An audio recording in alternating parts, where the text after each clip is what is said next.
നമസ്കാരം. ഇന്ത്യക്ക് ഒരിക്കലും മറക്കാനാവാത്ത ദിനമാണ് 2019 ഫെബ്രുവരി 14.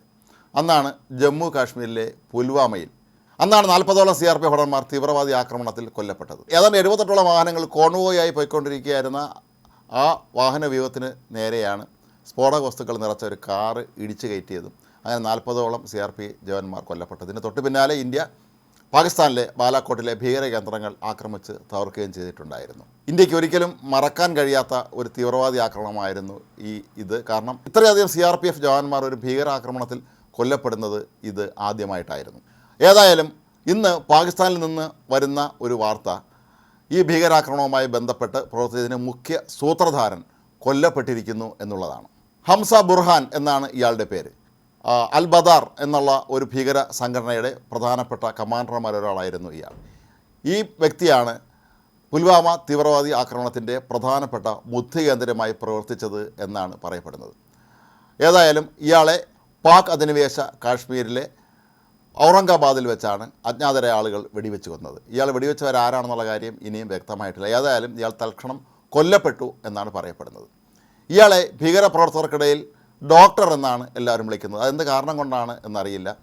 ഇയാൾ പുൽവാമ സ്വദേശി തന്നെയാണ്. അവിടെ നിന്ന് വിദ്യാഭ്യാസത്തിനായിട്ടാണെന്ന് പറഞ്ഞാണ് ഇയാൾ പാകിസ്ഥാനിലേക്ക് പോയത്. അവിടെ ഭീകര സംഘടനകളുമായി ബന്ധപ്പെട്ട് പ്രവർത്തിച്ചിരുന്ന ഇയാൾ പിന്നീട് നാട്ടിലേക്ക് തിരിച്ചെത്തി നിരവധി യുവാക്കളെ തീവ്രവാദ പ്രവർത്തനങ്ങളിലേക്ക് കൊണ്ടുവരികയായിരുന്നു എന്നാണ് പറയപ്പെടുന്നത്. മാത്രമല്ല ഇയാൾ ഇപ്പോഴും സമൂഹ മാധ്യമങ്ങൾ വഴി ജമ്മു കാശ്മീരിലെ നിരവധി ചെറുപ്പക്കാരെ തീവ്രവാദ പ്രസ്ഥാനങ്ങളിലേക്ക് ആകർഷിക്കാൻ ശ്രമിക്കുന്നതായും റിപ്പോർട്ട് പുറത്തു വന്നിട്ടുണ്ടായിരുന്നു. ഇയാളെ 2022 തന്നെ ഇന്ത്യ ഭീകരനായി പ്രഖ്യാപിച്ചിരുന്നതാണ്. എന്നാൽ ഇയാൾ എവിടെയാണെന്നുള്ളതിനെക്കുറിച്ചുള്ള യാതൊരു തരത്തിലുള്ള റിപ്പോർട്ടുകൾ നേരത്തെ ലഭ്യമല്ലായിരുന്നു.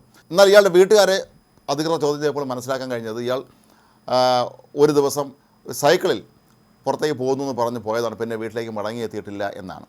പാകിസ്ഥാനിലേക്ക് കാശ്മീരിൽ നിന്നുള്ള ഏതൊക്കെയോ രഹസ്യമാർഗ്ഗങ്ങളുടെ ഇയാൾ അവിടെ എത്തുകയും അവിടെ നിന്നുകൊണ്ടുള്ള തീവ്രവാദ പ്രവർത്തനങ്ങൾ നടത്തുകയും ചെയ്തു എന്നാണ് കരുതപ്പെടുന്നത്. ഏതായാലും ഇന്ത്യ പോലെയുള്ള സമാധാന മാർഗ്ഗത്തിൽ ജീവിക്കാൻ ആഗ്രഹിക്കുന്ന രാജ്യങ്ങളെ സംബന്ധിച്ചിടത്തോളം ഇത്തരം ഭീകരന്മാർ കൊല്ലപ്പെടുന്ന വാർത്ത ആശ്വാസകരമാണ്. നേരത്തെ പാകിസ്ഥാനിൽ നിരവധി തീവ്രവാദികൾ അജ്ഞാതരുടെ ആക്രമണത്തിൽ കൊല്ലപ്പെട്ടിട്ടുണ്ട്. അവരുടെ കൂട്ടത്തിൽ ഏറ്റവും അവസാനത്തെ ഇപ്പോഴത്തെ വ്യക്തിയാണ് ഹംസ ഇർഫാൻ. ഏതായാലും ഇന്ത്യയെ സംബന്ധിച്ചിടത്തോളം ഇന്ത്യ സർക്കാരിനെ സംബന്ധിച്ചിടത്തോളം തന്നെ കാശ്മീരിൽ സമാധാനം പുനഃസ്ഥാപിക്കുന്നതിന് വേണ്ടി നടത്തുന്ന നീക്കങ്ങളെ അട്ടിമറിക്കാനുള്ള നീക്കങ്ങളാണ് ഇയാൾ നടത്തിയിരുന്നത്.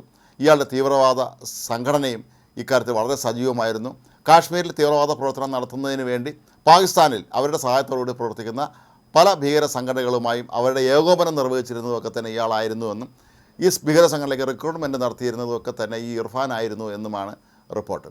എന്താണെങ്കിലും ഇന്ത്യയെ സംബന്ധിച്ചിടത്തോളം ഇത് ആശ്വാസകരമായൊരു വാർത്തയാണ്. കാരണം 40 ഇന്ത്യൻ CRPF ജവാന്മാരുടെ വധത്തിന് ഉത്തരവാദിയായ വ്യക്തിയെ അജ്ഞാതരാണെങ്കിൽ പോലും അയാളെ വധിച്ചിരിക്കുന്നു, അയാൾ കൊല്ലപ്പെട്ടിരിക്കുന്നു എന്നുള്ളത് വളരെ ആശ്വാസകരമായൊരു വാർത്തയാണ്.